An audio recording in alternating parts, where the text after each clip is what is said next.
أهلا وسهلا بيكم على قناة دودي شو للكروشيه. لو أول مرة تشوفينا اشتركي في القناة وفعلي الجرس عشان يوصلك كل جديد. النهاردة إن شاء الله هنعمل مع بعض بلوفر 7 سهل وبسيط، جديد علينا قوي في طريقة عمله، لأنك هتتفاجئي بيه. هيتعمل أجزاء. ده مش معنى كده ان هو صعب ابدا، لكن هو جديد في التكنيك بتاعه ومميز جدا جدا جدا كمان في لبسه وشكله. هبدأ معاكي على طول في الشغل، وهنتكلم عن كل المقاسات، لان اكيد كلنا بنبقوا عايزين نعمله كل واحد بحسب المقاس المناسب ليه. انا اول جزء هبدأه هو الجزء ده. انا هنا هعمل ضفاير هنا وهنا، وفي النص هتبقى غرزة تانية. فانا هبدأ شغلي من الجزء ده فقط لا غير. تمام. ده بقية الاجزاء، تمام، الاجزاء دي هتبقى سهلة جدا جدا وبسيطة. تمام. يلا بينا نشوف هنعمل ايه واحنا بنشتغل. هنتكلم عن كل المقاسات. انا هشتغل بخيط برنسس. هو خيط متوسط السمك وجميل جدا في ملمسه برضو. استخدمي اللون المناسب ليكي، ده بتاعك انتي. واستخدمي برضو اي نوع خيط مناسب، يعني ممكن أليز رفيع شغال، ايه كمان، هيمالاي شغال. تمام. طيب هعوز قد ايه للبلوفر ده؟ انا هعوز 5 شلات.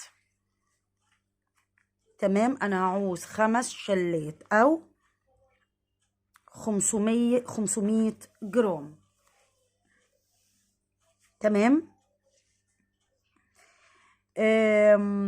5 شلات لمقاس كبير. تمام، يعني لمقاس لارج، اكس لارج، تمام، والميديوم كمان.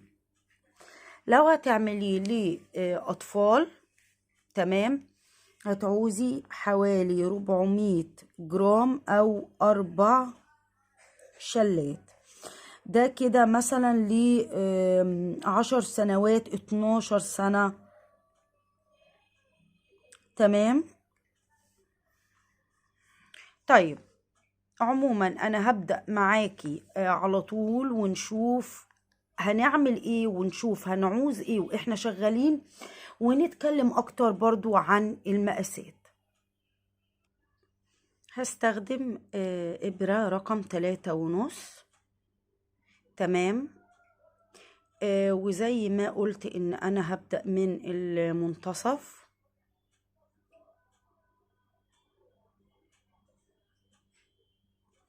من الجزء ده. والجزء ده هيكون بيتكون من 26 حلقة، 26 سلسلة. يعني الجزء ده بيتكون من 26 سلسلة، او على المزورة حوالي من 15 ل 16 سنتي. تمام، يعني عشان تبقي متخيلة ده ومتخيلة ده.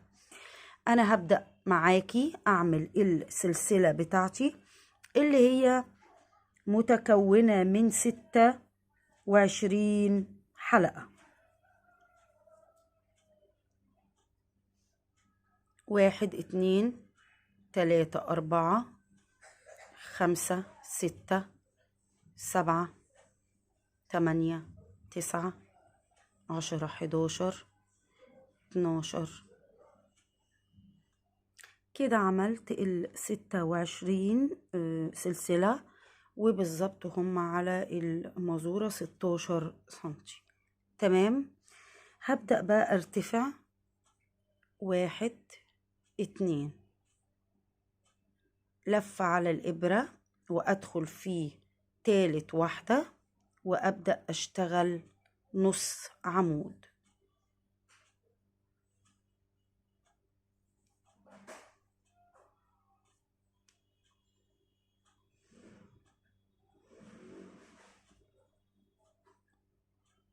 تمام، هشتغل نص عمود لحد نهاية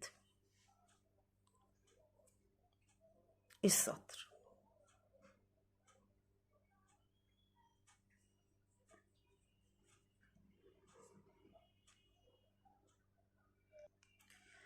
كده وصلت لنهاية السطر، اشتغلت كله نص عمود، ارتفاع 1 2 سلسلة. هلف الشغل، هبدأ اشتغل. تمام،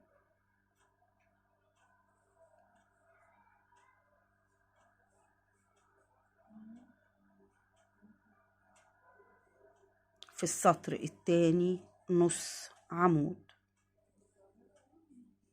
يبقى اشتغلت السطر الأول نص عمود، السطر التاني برضو نص عمود. هكمل باقي السطر وارجع لكم. عملت لحد نهاية السطر عمود، نص عمود. تمام، واخر حلقة اهي، ارتفاع 2 سلسلة. ألف الشغل وألف لفتين على الإبرة بتاعتي.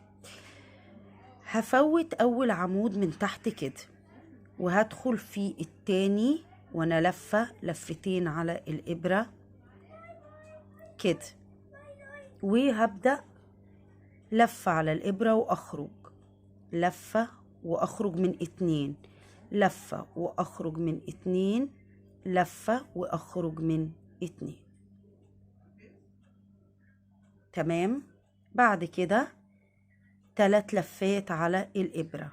هفوت 1 2 عمود، هدخل في العمود التالت بال3 لفات اهو، لفة واخرج كده، بعدين لفة واطلع 2 ولفة واخرج 2 ولفة واخرج 2، واللفة الاخيرة اخرج 2. 1 2 3، العمود اللي جنبه مباشر اهو،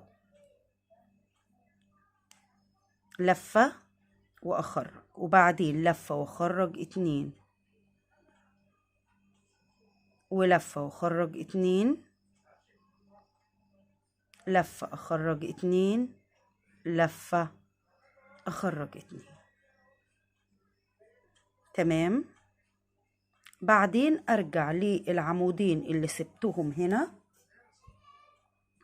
انا سبت عمودين اهم، هشتغلهم تاني 1 2 3. هاخد اول عمود اللي هو ده اهو، نفس الكلام، هخرج الخيط بتاعي وبعدين لفة اخرج 2، لفة اخرج 2، لفة اخرج 2، لفة اخرج 2، وبعدين 1 2 3، العمود اللي جنبه والاخير اهو. الاول هوريهولك. تمام،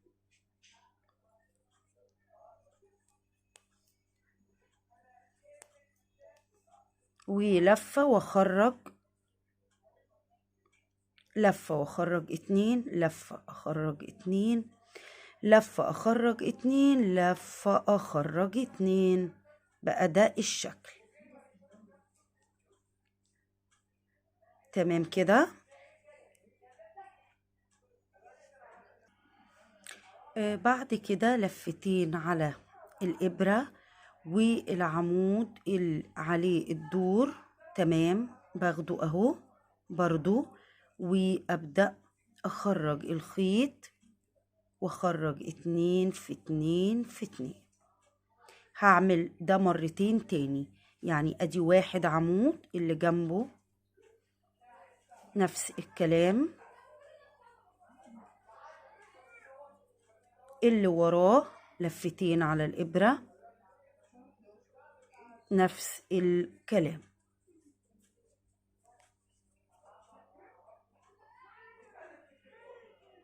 ده الشغل من ورا، وده الشغل من الأمام. تمام. هعمل ايه بقى؟ هشتغل هنا تمام فوق بقى كده نص عمود كده تمام اهو، وبعدين وهعمل عمود بلفة هنا. طبعا انا عملت فوق ده وده اهو، عملت نص عمود، فانا هعمل عمود بلفة هنا تمام كده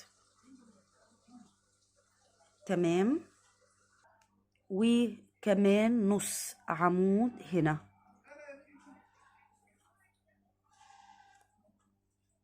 تمام اهو، وكمان عمود بلفة هنا. طبعا انا بعمل نص العمود اهو بيبقى ده فوقيه، فبعمل في اللي جنبه عمود بلفة، وبعدين جنبه تمام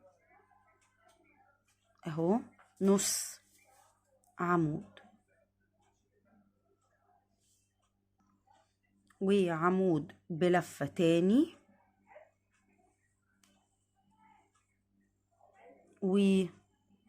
ونص عمود تاني،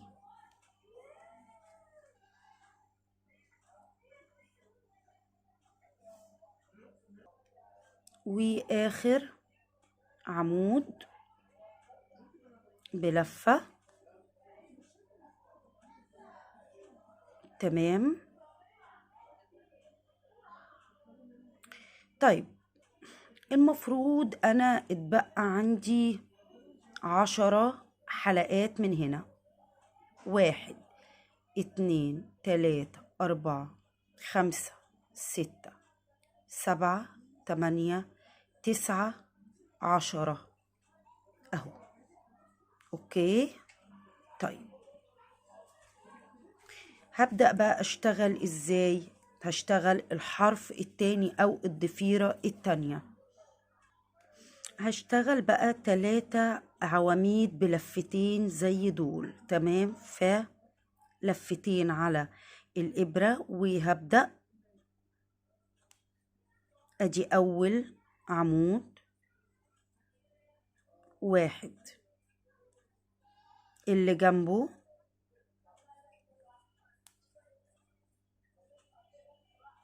2 اللي جنبه، ادي تالت عمود. يبقى عملت 3 عواميد بلفتين جنب بعض تمام بالظبط زي الشكل ده اهو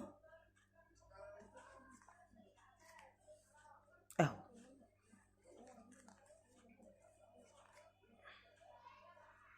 طيب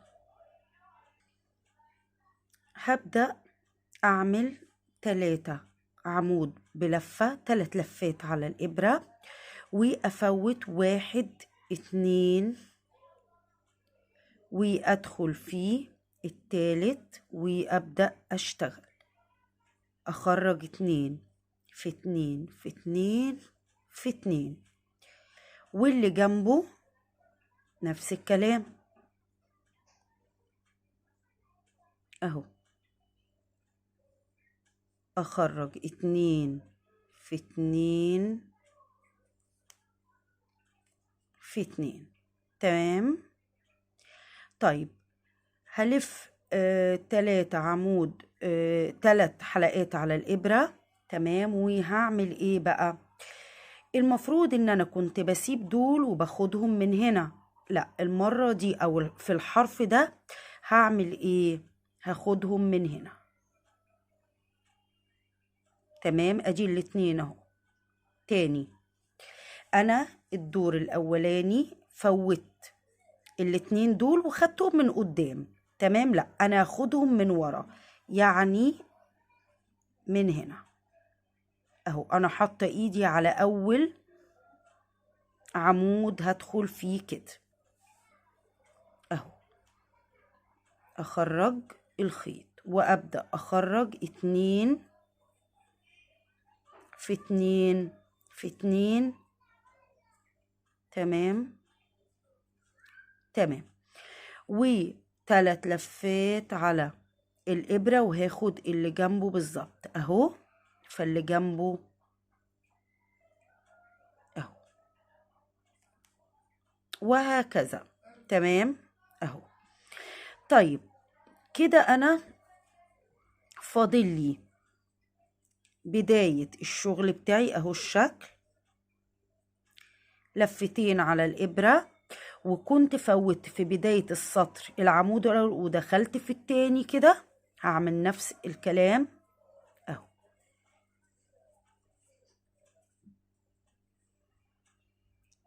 تمام. العمود الأخير ده هو لفتين على الإبرة. تمام. اللي هو ده اللي هو بفوت ده وبدخل فيه اللي قبله. تمام. وكده أكون خلصت الجزء النقشة بتاعتي. السطر الأول طبعا ما بيكونش واضح خالص النقشة بتاعتنا في أول سطر. تمام. سطر ورا سطر هتلاقي شكلها لذيذ وشكلها بدأ يبان. هعمل ايه بقى؟ السطر اللي جاي سطر سهل جدا. انا هرتفع 1 2 سلسلة وألف الشغل، وهبدأ أشتغل نص عمود في الكل. تمام. في كل مكان أو سلسلة هتقابلني أنا هشتغل نص عمود. تمام.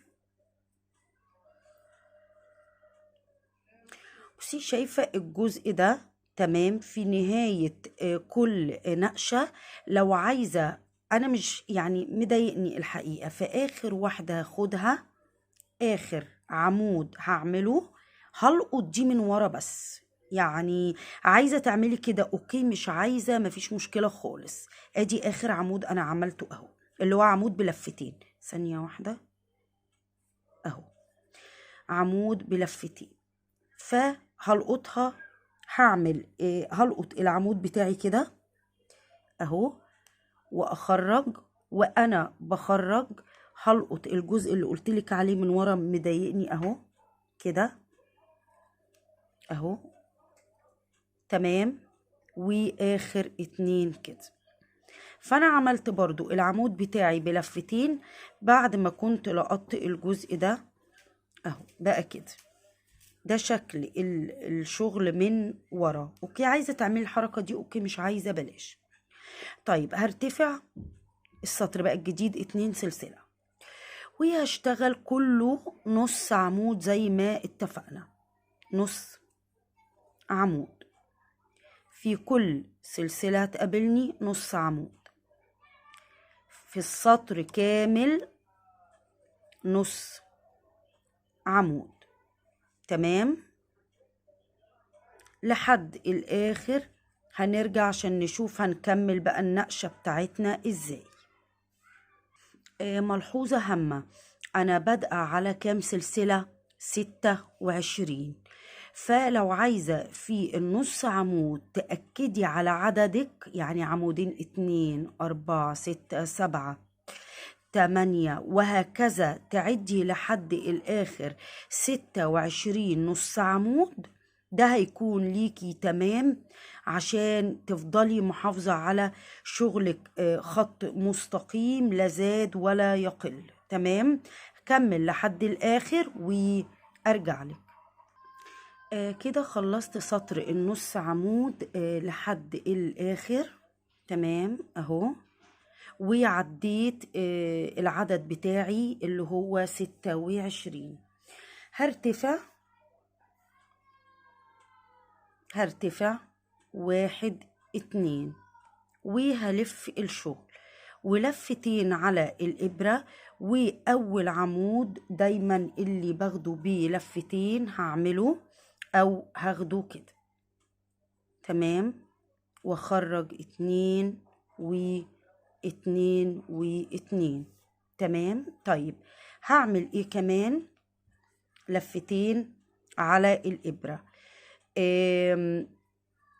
شايفة العمودين دول اللي هيقابلونا تحسيهم داخلين لجوه؟ دول برضو هاخدهم بلفتين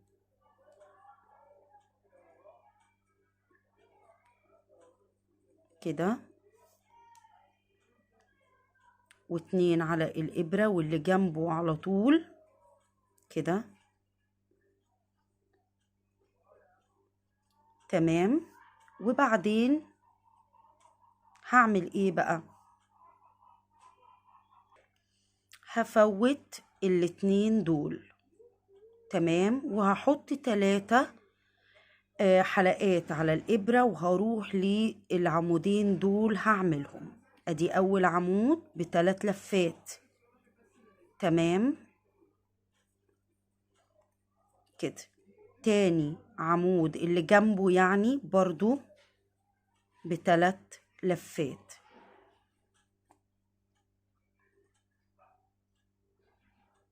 هعيد ده تاني، 1 2 3. تمام اهو، اخرج 2 و2 و2 و2. حلو كده. بعد كده بقى هعمل ايه؟ عملت كده العمودين دول، وبعدين هرجع اخد العمودين اللي انا سبتهم دول. تمام، بس ب3 طبعا لفات، بس برضو مش من قدام، لأ من ورا اهم. بصي انا بطلعهم كده اهو، وببدأ اشتغل 1 1. ادي اول واحد اهو ب3 لفات على الإبرة. تمام، والتاني زيه بالظبط، 1 2 3، ودايما بيكون جنبه اهو اهو. تمام، ادي لفة، بطلع كل لفتين او كل 2 مع بعض اهو. بقى ده الشكل. بعد كده لفتين على الإبرة، هيقابلني العمود الأمامي ده، هعمله لفتين على الإبرة. خرج 2 و2 و2. تمام. بعد كده لفة على الإبرة، وهيقابلني النص عمود لو انتوا فاكرين. تمام، فأنا هعمل ايه اهو؟ بيبان ان هو حجمه صغير، يعني ادي العمود والنص عمود اهو جنبه. تمام، هعمله عمود بلفة.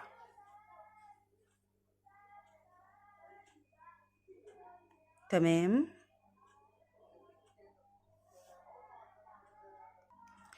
بعد كده هيقابلني اهو العمود اللي كنت بعمله بلفة، ففوق الحلقة اللي فوقيه بالظبط كده اهو هعمل نص عمود، يعني عكست الشغل.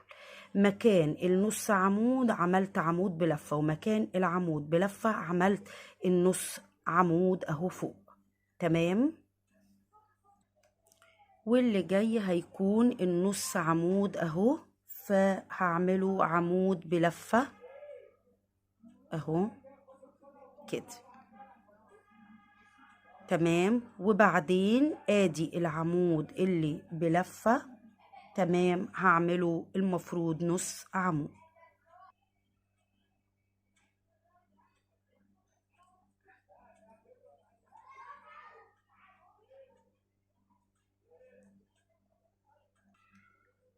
والنص عمود اهو، عمود بلفة. او فوق العمود نفسه بعمل نص عمود.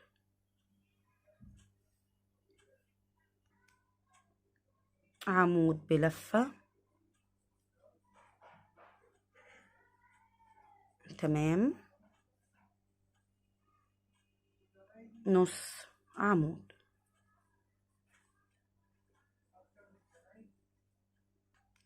بعدين هيقابلني التلاتة العمود دول، هعمل عمود منهم بلفتين اللي هو الأول.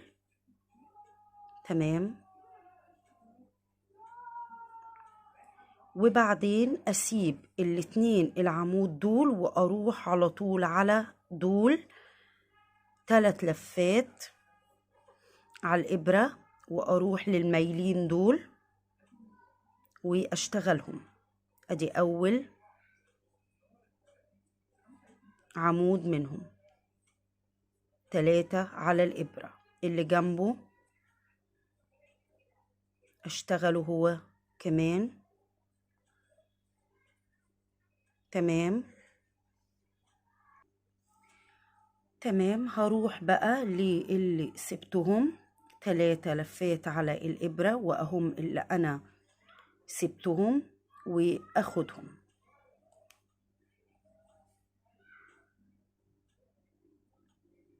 خدي بالك نفس الشغل بيتكرر، يعني ما فيهوش صعوبة. 3 وهاخد العمود التاني ب3 لفات.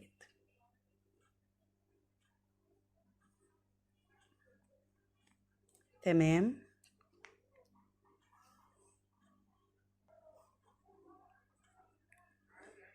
بعد كده لفتين على الإبرة وهاخد الاتنين دول. تمام اهو.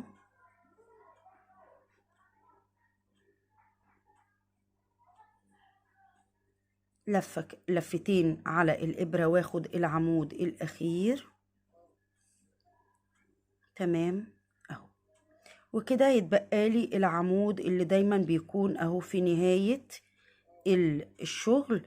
وقلنا طبعا العمود ده بيتاخد بلفتين. هاخد الحرف ده معايا هفوته كده، وهاخد العمود وأبدأ أشتغل.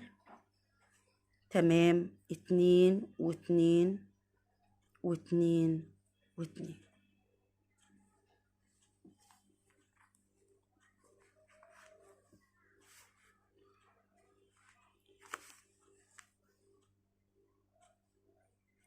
تمام. طيب ده شكل الشغل من ظهره. تمام. وده الوجه بتاع الضفاير والشغل اللي احنا بنعمله. طيب كده هبدأ معاكي الظهر. وبعد ما اعمل الظهر تمام، اللي هيحصل هو ان انا هبدأ اكرر اللي انا عملته معاكي من السطر الاول.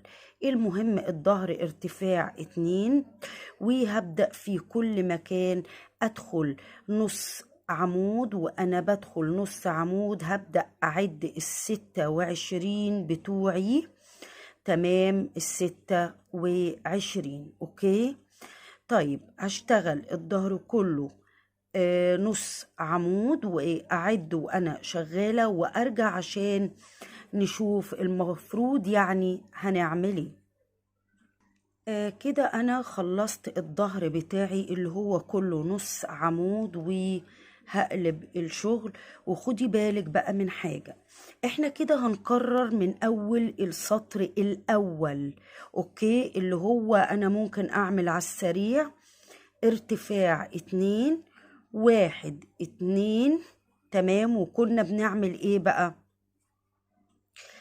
بنسيب اول سلسلة وبندخل في السلسلة، او بنعمل عمود بلفتين.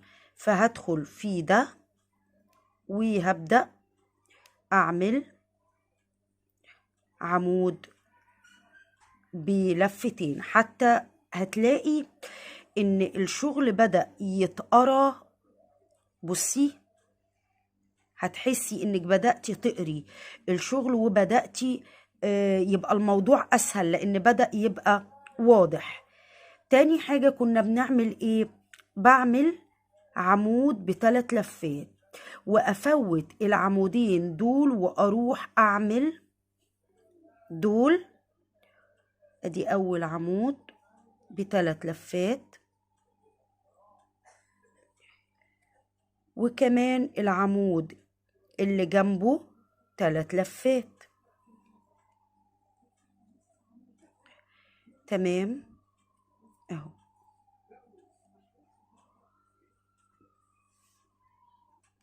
تمام. وهبدأ 3 برضو لفات على الإبرة، واخد العمودين اللي هم سبتهم. تمام. طيب، وادي 3 والعمود اللي جنبه. تمام. انا كده بكرر اول سطر انا عملت فيه النقشة معاكي. اوكي اهو. تمام. وبعدين بعد كده لفتين على الإبرة، وهاخد لو فاكرين ال3 عمود. تمام، بلفتين. ادي اول عمود 1 2. انا بكرر الشغل. تمام. لفتين. ادي التالت اهو. اوكي اهو. حلو كده. وبعدين هبدأ اعمل ايه بقى؟ الجزء ده طبعا بقى ظاهر وبقى بسيط، لانه بقى واضح، يعني بقى اوضح من الاول. ازاي بقى؟ يعني انا بقى عندي اهو العمود باين جدا، اللي هو العمود بلفة. فانا المفروض بعمل فوقيه نص عمود، يعني اهو. تمام. فبعمل هنا نص عمود، وبعدين لفة على الإبرة عشان هاخد النص عمود اللي جوه ده اهو، هعمله عمود بلفة. تمام. وادي العمود ده فوقيه نص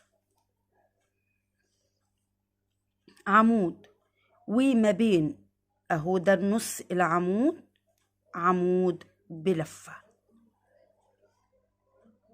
وبعدين فوق العمود ده نص عمود، لفة على الإبرة. ادي النص عمود جوه، باخده عمود بلفة. تمام. وادي فوق ده نص عمود.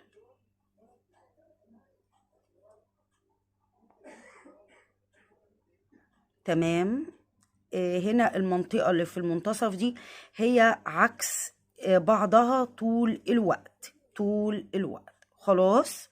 طيب، نيجي بقى للجزء ده. آخر حاجة هعملها هي العمود بلفة. تمام. وهبدأ أعمل ال3 دول عمود بلفتين. تمام. 1 2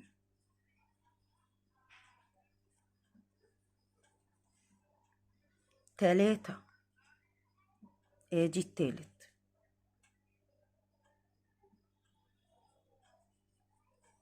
اوكي، يبقى كده عملت التلاتة العمود اللي بيبقوا جنب بعض اهو. تمام.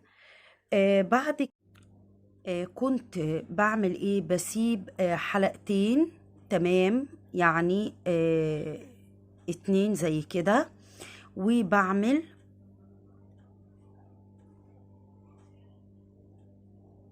3 لفات كده. تمام، وبسيب 2 وبروح لل2 التانيين اهم، اشتغلهم 3 عواميد ب3 لفات، سوري، عمودين ب3 لفات. واجي العمود التاني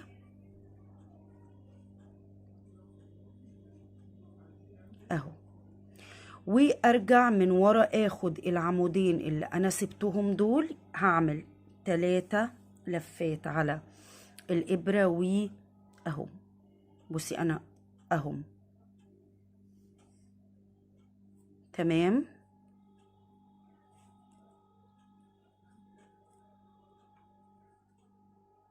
طيب انا كده قررت معاكي كمان السطر اللي المفروض انتي كنتي هتكرريه هو والاسطر اللي بعده كذا مرة. يعني انا كررت السطر الاول مرة معاكي تاني. اوكي اهو. انتي بقى هتعملي ايه، هنهي بس معاكي السطر في اول عمود. تمام، بلفتين